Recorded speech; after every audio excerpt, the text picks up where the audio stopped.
Ces choses tendres que la vie. C'est ainsi que Françoise Daiguereux, sous son nom de sculptrice Naïsdé, a intitulé son œuvre. Françoise sait pertinemment bien qu'elle emprunte cette phrase à la plume de Michel de Montaigne, dont elle ne garde d'ailleurs que la première partie. Ces choses tendres que la vie. Car, Montaigne ajoute, est aisée à troubler.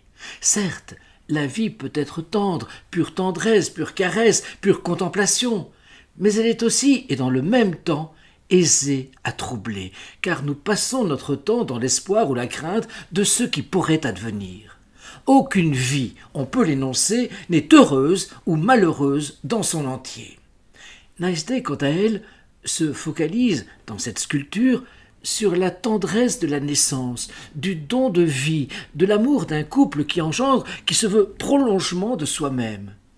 Personnellement, il est vrai que dans mes écrits et dans mes cours, j'ai toujours accordé beaucoup d'importance à la naissance, à cette fusion des corps, bien sûr, mais aussi à cette symbiose qui relie l'enfant et sa mère à travers le cordon ombilical, relation unique, indicible, ineffable, la mère et l'enfant et le ventre de sa mère.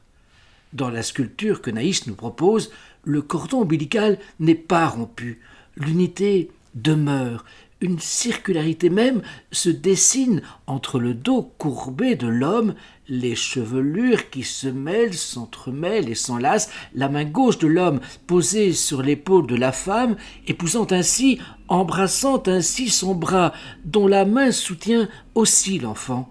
L'homme s'inscrit à nouveau dans cette circularité tout à fait inachevable, puisqu'il porte lui aussi, et peut-être dans tous les sens du terme, cet enfant qui vient de naître et qui ne connaît pas encore l'état de séparation.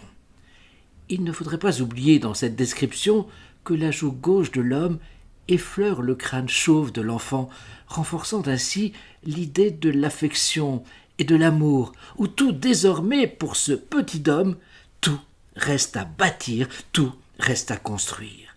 Et ce, sous une autre matrice qui est celle des 4 éléments fondamentaux: l'air, l'eau, la terre et le feu.